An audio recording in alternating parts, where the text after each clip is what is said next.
Welcome to Nightlight. Step away from the mainstream and gather around as we enlighten the world and our realities and travel this cosmic journey we call life. Join us as we share with you and provide that beacon that can guide us all to a better way.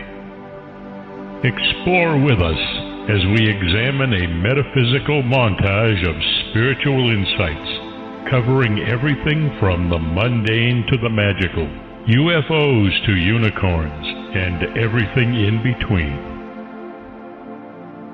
This is a time of awakening, of sharing and evolving, of spreading our wings and soaring on the cosmic breath of creation.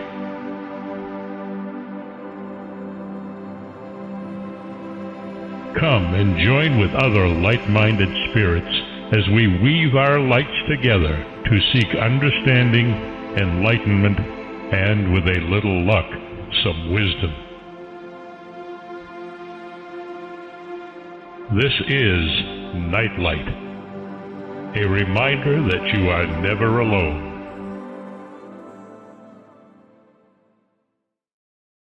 Welcome, everybody. As you can hear, the pollen has gotten to me yet again, so I'm going to sort of croak my way through this evening. We have a great book that fascinated me, and that helped to enlighten me in many ways about some of the things that we've been talking about for years and years now. The name of the book is called Tripping the Trail of Ghosts, Psychedelics and the Afterlife Journey in Native American Mound Cultures. And it's something that I had not really thought about or considered, and yet after reading the book, I'm wondering why I didn't. It's a fascinating book, and it talks about the use of hallucinogenic substances like peyote and desert tobacco has long played a significant role in the spiritual practices and traditions of Native Americans. While the majority of those practices are well documented, the relationship between entheogen and Native Americans of the Southeast have gone highly unexplored. Examining the role of psychoactive plants in afterlife traditions, sacred rituals, and spirit journeying by shamans of the Mississippian mound cultures, P.D. Newman explores in depth the Native American death journey known as the Trail of Ghosts or Path of Souls. He demonstrates how practices such as fasting and trancework, when used with psychedelic plants like jimsonweed, black nightshade, morning glory, and amanita, and psilocybin mushrooms, could evoke the liminal state between life and death in initiatory rites and spirit journeys for shamans and chiefs. He explores the earthwork and platform mounds built by Indigenous cultures of the Mississippi Valley, showing how they quite likely served as early models for the Path of Souls. He also explores similarities between the Ghost Trail Afterlife Journey and the well-known Egyptian and Tibetan Books of the Dead. That's a comparison that hasn't been made a lot, and I think it's important that we kind of recognize it and give it its due. P.D. Newman has been immersed in the study and practice of shamanism, alchemy, hermetism, and theurgy for more than 2 decades. He's the author of Theurgy, Theory and Practice, and Angels in the Vermilion. He lives in Mississippi, so he has hands-on for a lot of this material, and it was fascinating for me to realize that when I had my huge garden, when I lived in Connecticut, that I was growing a lot of plants that could easily send me on trips that I had not even thought of. Of course, I didn't stew them the appropriate way, but I could have. So I want to welcome Danny to the show. Danny, thanks so much for being with us tonight. Thank you, Barbara. So delighted that you're bringing a lot of stuff to the fore that I hadn't really thought about. Now I know a lot of the plants that I grew in my garden, like digitalis, can be a poison and things like that, but the morning glories and the mushrooms and all of the other flower essences and tobacco even, that they utilized in order to induce trances and to get into other levels of consciousness, I was fascinated with. Yeah, they had a very sophisticated pharmacopoeia, and a number of them, for example, the datura, the black nightshade, these are plants that, when discussed in the context of shamanic or shaman-like practices, magic, they're usually thought of in terms of European witchcraft. They're the kind of ingredients we see in flying ointments, for example. But and for those who aren't familiar, flying ointments kind of served as a means of inducing an out-of-body experience, what we would call that today. They didn't think of it in that way, but they would fly to the quote-unquote witch's Sabbath, which was an otherworldly type space. And within the domain of European plant medicines and the research on that, it hasn't really been thought of as a spirit journey. It's been thought of more as this kind of something that was coaxed out of the witches through torture, through the women accused of witchcraft. But when we see how it was applied in other contexts, like these here in North America with the Native Americans of the Southeast, it was used to induce a very similar kind of experience, and it sheds a lot of light on the role that these plants likely played everywhere that they were native, that they could grow. I think that the thing that fascinated me was that nicotine as well, with the chewing of the tobacco leaves and the use of nicotine. I mean, it took my view of the indigenous peoples from, well, they're holistic. They eat, meat, and they grow their vegetables, and they have very healthy diets. And yet they had all of these different concoctions that they were brewing that would take them into other realms. And I always thought that it was just the smoke that got them when they were in their sweat lodges or whatever, that enabled them to do stream of consciousness work or out of body experiences. But from everything that I read, they had lots of different brews. The black liquid that they talk about brewing. Black drink. Yeah. And their tobacco. So commercial tobacco is made from Nicotiana tabacum. Well, the type they were using is called Nicotiana rustica, and not only can it be anywhere between 3 and 9 times as potent as commercial tobacco in terms of nicotine content, it also contained monoamine oxidase inhibitors, just like we see in the ayahuasca brew that's used in South America, in the form of, I believe it's harmine.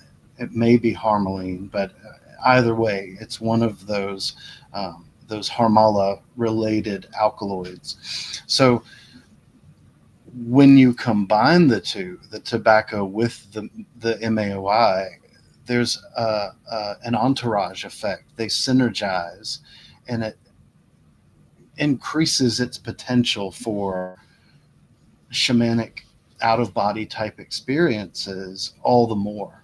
And even with its increased potency, when you look at the early literature of archaeologists and anthropologists that are down in South America, these shamans were smoking cigars that were up to 3 feet long, Oh my gosh. and they're consuming it in one sitting.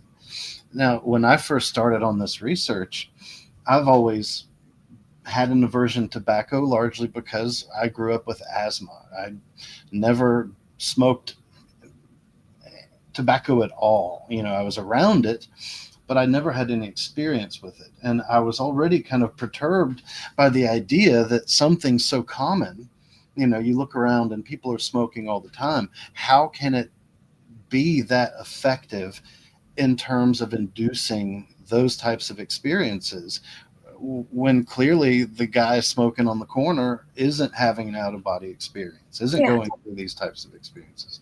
So I really struggled with that.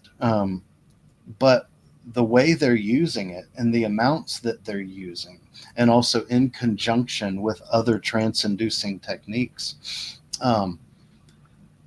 it can quite literally induce a death experience. And before they get to this point, it wipes out the color system, your ability to perceive colors in the world, and everything takes on a ghostly yellowish gray kind of tint, which was interpreted as the two worlds, the land of the living and the land of the dead, starting to merge. You're seeing in a ghost world that overlays our own, is how they interpreted this. Wow. But with continual use, if they keep pushing it and pushing it, they can quite literally physically go to where you can't tell if they're alive or dead. The breathing gets so shallow that you can't detect breath. The heartbeat gets so subtle that they can't detect a heartbeat. So even for the observers, it's inducing a death experience, right? And then they have a means of pulling them back out of this. So, and when in South America, when they would go to this length with the tobacco, usually they were in the company of another healer, another seer, that would then use other plants or sometimes more tobacco to pull them, to kind of jolt them out of this very, very deep trance. So yeah, it was something that, you know, I knew I would have to get some kind of firsthand experience with it if I were going to treat it faithfully in the book. And so, you know, still have breathing issues. So naturally, I wasn't going to turn to cigarettes, and I didn't want to mess with Nicotiana tobacco anyway. So I ordered some Nicotiana rustica seeds, and I grew some tobacco. I learned how to cure it, which I recommend with any plant you're going to work with. Develop that relationship with the plant. But I started by smoking a pipe. I got a really nice Peterson pipe and consecrated it towards this purpose. And I didn't get a third of the way through this thing before I was pouring sweat. The room was spinning, and I understand that's common with people with just cigarettes. But the next thing that happened was completely unexpected for me. I passed out. My head dropped, and I was to the world unconscious. But visually, I have a lot of experience with visionary plants. Never thought of tobacco in this kind of a context, but I started seeing bolts of lightning and horses running towards me. I mean, it induced a full-on visionary experience. So I say all this for the listeners that just like me are thinking, how could tobacco be that effective? Well, it absolutely is in the way they were using it. Well, did Europe learn about tobacco from us, or were they smoking something else in Europe prior to tobacco? No, They were smoking, but it wasn't, when we say they, I don't want to, it wasn't a cultural phenomenon.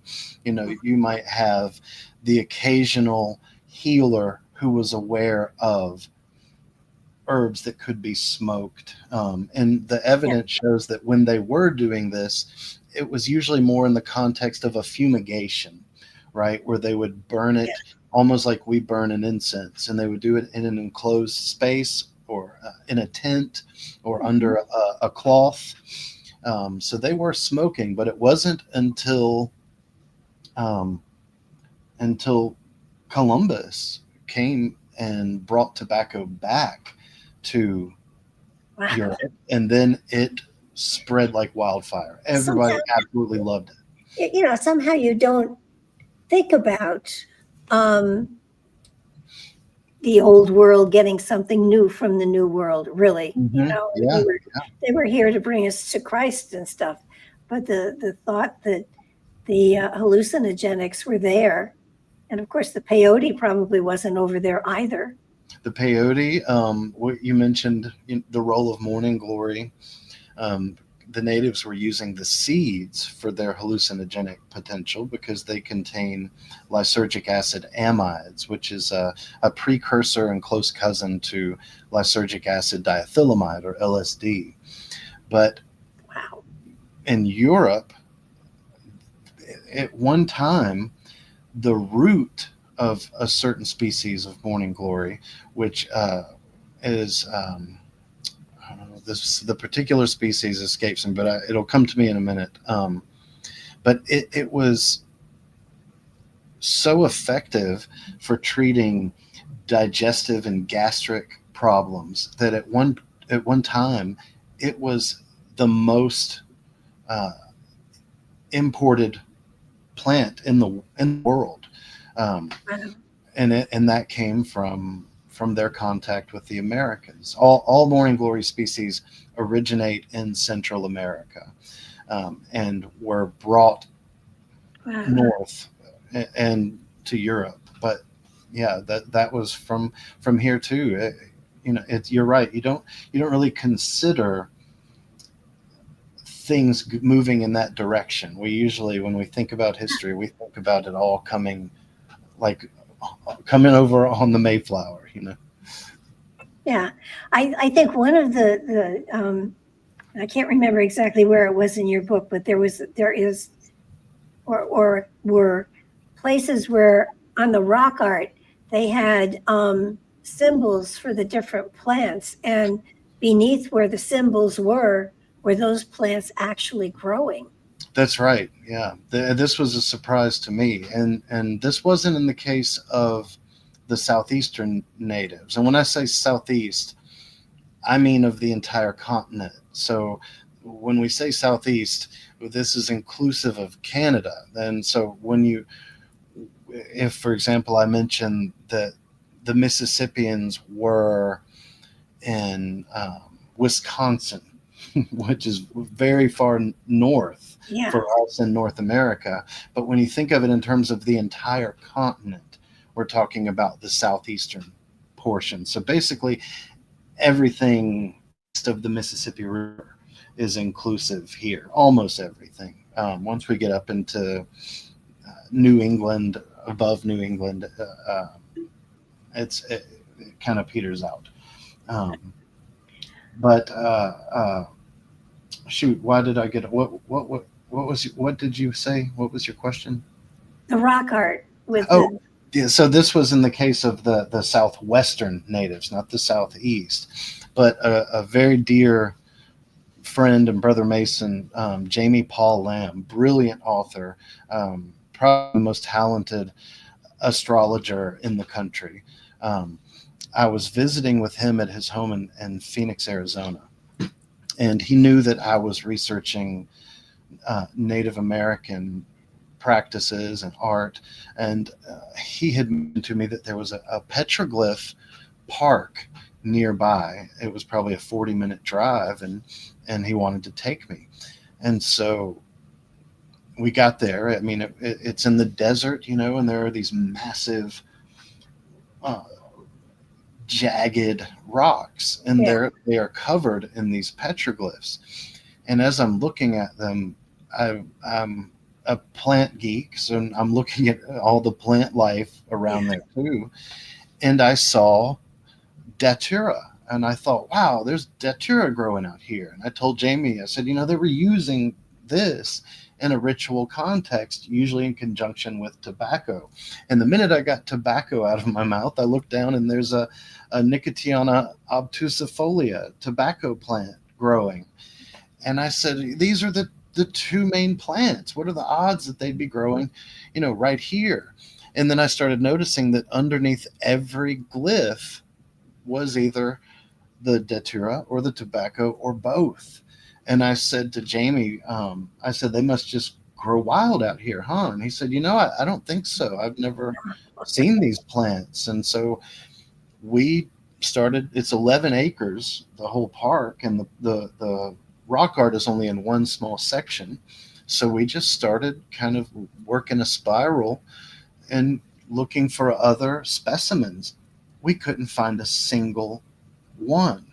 Every single specimen of either of those two plants were growing directly under the rock art. And so when I found this amazing thing, I contacted a friend of mine who is a botanist, and I said, what's the possibility? What are the odds that a plant could have been planted, maybe 500 to 1,000 years ago and still grows in the same spot? And he told me, he said, oh, that's absolutely possible. And he said, in fact, if they reproduce by seeds, that's probably what's going to happen is the seeds will fall and it will grow back in the same basic region over and over, unless there's something there, an animal or something, to come along and spread it. But with the case of these two plants in particular, there are no animals that come along and eat them, spread their seeds.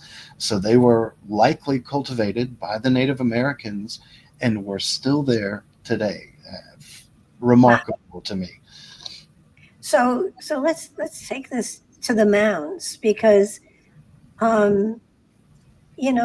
have no really written records. Mm-hmm. All we can go by are what the archaeologists have found and what they theoretically have determined things were meant to be. But what I found fascinating was that in the case of many mounds and burial sites that had these little cups that it signified that they were used to take spirit journeys, so to speak, with. They weren't what they drank their water or their honey water or their tea out of. It was what they took their spiritual drink out of. That's right. And did the number of cups, was that significant of the levels or the trips that person had possibly taken, or the level of their ascension as far as their journeying? That's a good question. So these cups are actually the shells of a lightning whelk, and they're enormous. They're not like whelk shells we have today, which are small. These things were huge. They don't even grow this big anymore. And they preferred cups that spiraled to the left as opposed to the right. Every single one of them that they found were left spiraling. So that was significant for them. But they'll often have carved on the shell the depiction of one of their spirits. I'm reluctant to say gods because that's a loaded term, and they didn't think about it in the same way. These were both ancestor and spirit, and what we might think of as a daemon and God, and they were very different in their approach to divinities. Excuse me. But after anthropologists, specifically it was at this one conference that was put together by F. Kent Riley, where they had all these symbols from the Mississippians They didn't know what they meant, how they fit together. So he started holding this annual or biannual conference where he would invite archaeologists, anthropologists, and then natives from various tribes that had descended from the Mississippians to come and make an attempt to decipher what's going on with this iconography. And with the help of the late, great, brilliant George E. Langford, who recently passed away, as did Riley, it was discovered that all of these beings, virtually all of them, with very few exceptions, are related to this path of souls journey.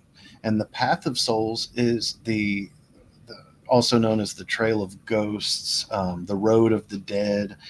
There are a number of analogous ways to translate the phrase, but the most common and most popular, well-known path of souls. It's a model for the afterlife. It's where they believe that they can go, not necessarily do go, because this was secret initiatory wisdom. Not everyone had this wisdom. It was passed down in secret sodalities, secret societies that were graded, had degrees, kind of like Freemasonry. And with each grade came the knowledge of the next landmark, the next ordeal or trial that one could expect to face on the path of soul's journey. And Langford really, not by himself, but largely, I mean, he was responsible for making sense of this, and it's been corroborated by a number of tribes that are existent today. And so these cups, the symbols that are etched on them, and this was important because they noted that the cup would be buried with the person when they died. And it's common to bury the dead with grave goods, their journey, but in this case, everyone wasn't buried with them. It was only something that the elites, that the chiefs would have. And this, we finally discovered, was an indication of its function as I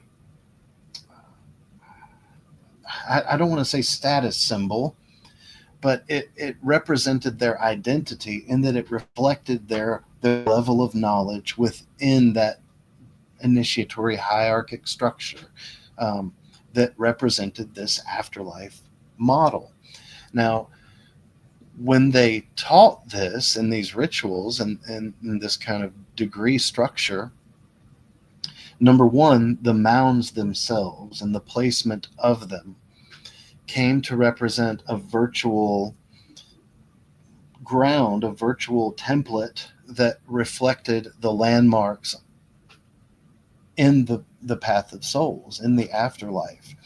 And this part is difficult for some to wrap their head around, largely because we're talking about drugs. But I want to be clear that these aren't addictive drugs. Tobacco is the exception. These other plants are not addictive. They're what's called entheogens, and entheogen, it means something that generates an experience of the divinity within, of the soul. And we could say psychedelic. Psychedelic comes from the Greek words psyche and suke and delos, which means mind or soul manifesting. Mm-hmm. But hallucinogens, we don't use that word. That's a no word. That means that what they're seeing is wrong, that it's false, and that it's an illusion. They weren't interpreting it in those terms. They thought this was a very real experience of something objective, albeit only encounterable subjectively, right? but they would use these shell cups and the being depicted on them to induce what we would call a near-death experience, an out-of-body experience. So it was ritualized, but then also used on this whole other level where they're consuming datura. It could be black nightshade. The most common was datura and the Ilex vomitoria, the Yaupon holly. Now that's what scholars for a long time thought was all that went in these cups, and that's what they made that was called black drink. Yaupon holly, it's the only source of caffeine native to North America. It's a close cousin of yerba mate in South America. Both are species of ilex, of holly. And they would boil these leaves up to such a density, to such a concentration that it would turn into a black syrup. And that's where we get the phrase black drink. Now, when the natives were observed drinking this black drink out of these big cups, they would oftentimes drink and then vomit and then drink again and then vomit. And that led to its being called by botanists Ilex vomitoria, the ilex that causes vomiting. Yeah. And it was believed to be an emetic or a purgative. But it grows all over where I live. We have at least 8 natural growing specimens around our lake out in the field.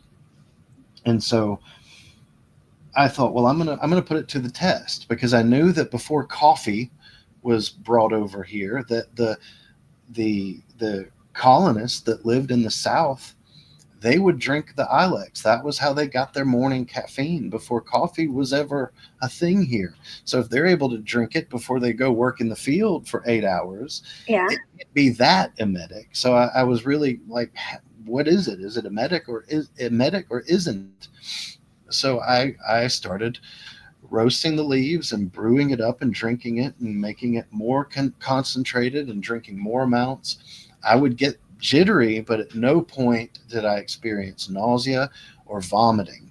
And that's when I first got the suspicion that perhaps other plants were being added to this that could cause vomiting. And I was specifically thinking that not that it was ayahuasca, but that it could possibly be something similar to that what would induce vomiting.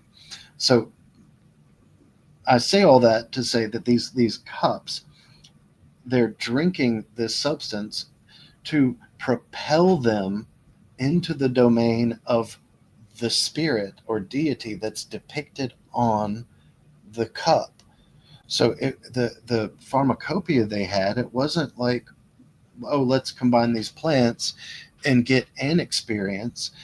They were able to craft specific experiences to cause an encounter with that specific being by calling on very specific plant substances, and then in conjunction with ritual, which, if you're familiar with the early literature on psychedelics that came out of Harvard in the 60s, the first thing that they really were able to pin down was that the experience is predicated on 2 factors, set and setting, which means your mindset when you go into the experience and the setting you're in.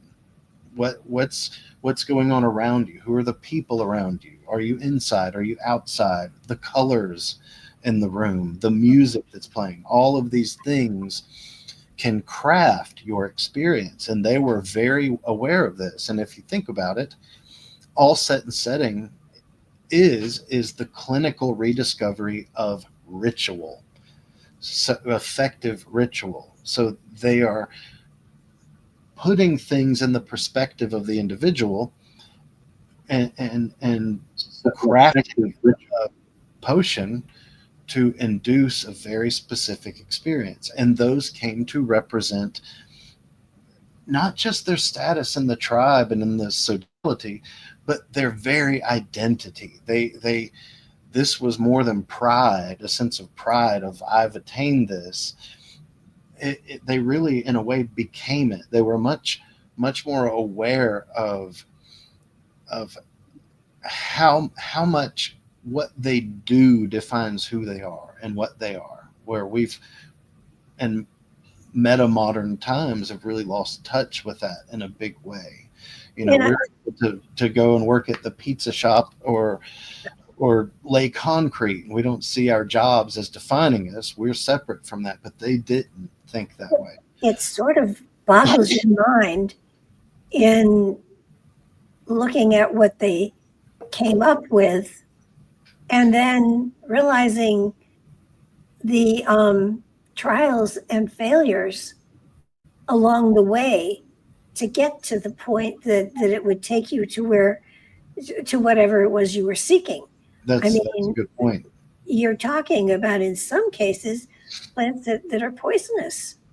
Yes, poisonous that could induce death. Real death. Not symbolic death, real death. That's right. Yeah. And the use of these plants, I mean, they probably go back to the dawn of mankind. It's only in the last 200 years that we've really divorced ourselves from these as a source of wisdom. And I mean that in terms of not just knowledge, but wisdom, true knowing to the degree that faith is almost unnecessary. Gnosis, we could say gnosis. But yeah, that's what they were doing. And when they tested a number of these cups that they found at Spiro. Spiro is a enormous mound complex in Oklahoma, and in one of the mounds there were thousands of these shell cups, and they tested the residues in them, and I don't remember the exact percentage. It was maybe 3/4 of them tested positive for Ilex vomitoria, the caffeine content, but datura as well. And this particular location, Spiro has a mound that is hollow inside, and held up by enormous cedar posts, and inside of it is a temple. It's very similar to what is known as an earth lodge and other Native American traditions. But the entire structure of this temple was kind of like a fractal of the mound structures as a whole and of the Path of Souls. Everything present on the Path of Souls journey was inside of this mound, and which is a good indication that it functioned very much like a Masonic lodge. If you're familiar at all with the way a lodge is set up, everything in there is meant to represent King Solomon's temple, and right from the checkered floor up to the 2 pillars, everything in there. So it becomes a microcosmic reflection of this macrocosm that, through the use of the plant medicines, they're able to access the macro through the micro, if that makes sense. Yeah, it does. I think that, excuse me, thank you. One of the things that I found fascinating was that their ceremonies, their procedures, their levels of consciousness all relate so perfectly, first to the Masons, but then to the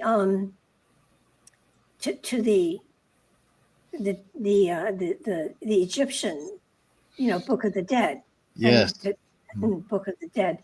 I mean, it takes those civilizations that we look upon as highly evolved, and it draws a direct correlation to what the First Nation people the Native Americans that were here first. Yes, they Doing. I think an important point, and thank you for making it. Of course, the Native Americans are often revered for, like you said, for their holistic lifestyle. But granting them that they were extremely sophisticated and complex, Yeah. that's not something that we think of. Whereas with the Egyptians, it's a no-brainer. We think of them as this high ancient society possessed of wisdom that we've lost and will probably never get back. We need to do a 180 with the Native Americans and realize that this is true here also. Even with the mounds, many of them are truncated pyramids. They're pyramidal in shape with a flat top, and on that top was a structure that would have completed it, much like the capstone on the Great Pyramid. And with the pyramid texts, which are the inscriptions in the pyramid of Unas, the pharaoh Unas, many people operate under the false assumption that the pyramids are burial chambers, and they're not burial chambers. They were constructed for the celebration of a particular rite known as the Sed festival. And in this rite, it's designed for the renewal of the pharaoh. And this renewal is accomplished through a ritualized death and resurrection. So even though it's not meant for an actual death, it's only natural that because it's a symbolic death that we find in the pyramid text instructions for the dead. Yeah. So those instructions are still valid as an afterlife model. And the similarities between what the pyramid texts say and what they were doing in terms of the Path of Souls rituals and the model as a whole are astonishingly similar. The most obvious is with the Path of Souls, there are believed to be two portals located in the heavens at specific constellations. One of them, the most important, particularly for the Mississippians, and especially in and around Moundville, towards the end of the time of the Mississippians. Moundville was a necropolis. The constellation where the portal, which is called the Ogi, is located is in what we recognize as Orion. But obviously Orion is a Greek conception. They wouldn't have seen it as Orion the Hunter, but they nonetheless recognized and revered that particular cluster of stars. They called it the chief's hand. And it was seen as a hand that was hanging down like this. And in the iconography, it's often depicted with an eye in the palm, much like the Hamsa icon. But it's not an eye. It only looks like an eye. It's actually that portal. And its vesica piscis shape is actually meant to reflect the cowrie shell, tiny little shells that were used in their secret ceremonies, and particularly in the Midewiwin, which is known as the Grand Medicine Society. But I shouldn't say that. It's not upon death, because if they didn't die around the winter solstice, which was the time that this was visible in the sky, then the bones were housed in what was known as a charnel house atop one or more of the mounds. But the soul at death, or in the context of these shamanic trances, was launched at the portal towards the constellation of Orion in the form of an arrow. And then once it entered that portal, if you think about Earth, and then around Earth going this way, we have the ecliptic, where the sun rises in the east, travels overhead, and sets in the west. All the planets appear to follow this ecliptic from our perspective. Mm-hmm. Well, going this way, actually, it's kind of at an angle, but so opposing this direction, we have the Milky Way going this way. So naturally, there is an intersection at 2 points where the ecliptic meets the Milky Way. That's what these portals were. And so they would get through this portal and then get on to the Milky Way, the path of souls, where the journey proper would begin to take place, where they would have encounters and ordeals and trials with a number of these different supernatural beings. And when we look at the pyramid texts, we see the same exact thing, that the Pharaoh is instructed to leave the tiny little, I don't want to call it an entrance, but it's a canal that goes out of the pyramid and faces directly at the constellation of Orion at the time of the said festival. And for them, it wasn't Orion. They recognized that cluster as Osiris. They called it Osiris. And it says for the Pharaoh to climb the sky until he got to the constellation of Orion. And then once he got there, he was to become Osiris. So he assumes the god form of Osiris. And then he is able to get on the Milky Way, which they call the Street of Stars in the pyramid texts.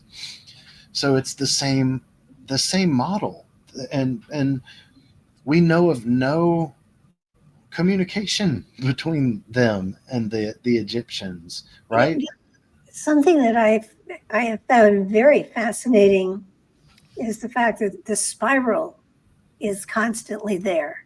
Mm-hmm. There's constantly a spiral. And in Newgrange, there are spirals all over the place. In a lot of the rock art in Europe and here, the spirals are there. And what I find fascinating is most of the time, they spiral clockwise. Mm-hmm. And I'm wondering if it had, I mean, this is going to sound stupid, but in the northern hemisphere, when the water goes down the drain, it goes spiraling right ways. Mm-hmm. And in the southern hemisphere, it goes the other way around. That's right. And that brings up an interesting connection in regard to the icons of the Native Americans in the Southeast. They have a very common symbol that you'll see, a circle with an equal-armed cross in the middle. And when you see this, it indicates a portal, just like the Ogi, but one that's here. We don't have to leave to get to it. There are ways we can travel up or down on the axis mundi, on the tree of life that connects all the planes of the cosmos. And when we see there's one that instead of a cross, we'll see it has a swastika kind of image in it. And that's that cross in motion. The swastika is the cross spinning. And when we see it spinning, that's an indication that the portal leads to the below world, just like the water goes down. Okay. And for them, any body of water was seen as a portal that could lead all the way into the below world. whether it be the ocean, a lake, a river, or even just a puddle of water. I mean, it's not that they saw a puddle and imagined it was never ending. It could be a space they were very familiar with and knew that normally there's not water there, but now it is because of rainfall. They were very aware of that. They're smart people. Yeah. But once the water is there, the water itself makes it an entrance into the below world. And it immediately makes me think of catoptromancy, right? Mirror gazing, crystal ball gazing. Yeah. It's the practice of gazing into a reflective surface and using that as a mechanism of trance induction, right?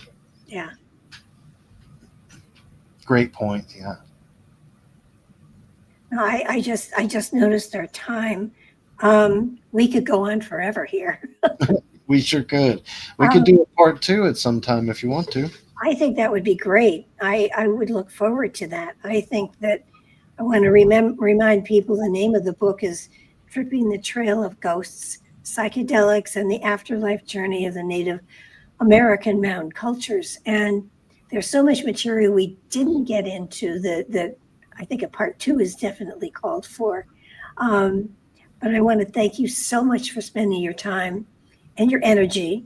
And I think that one of the things I was so fascinated with was that the North American indigenous people had ayahuasca-like substances up here, and you don't hear about people trying to replicate that particular substance, and yet they go for the ayahuasca down in South America.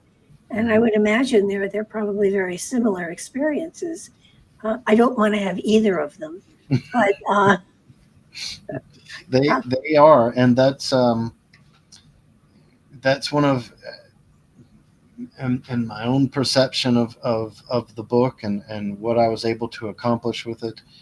I think that is perhaps the most important discovery in the entire work, and I say that because of its repercussions on how we think about ayahuasca and the use of DMT and where we allocate it to. Of course, to really get into that, we definitely should do a part 2 because it's okay. take me 10 minutes to go into the basics of it. But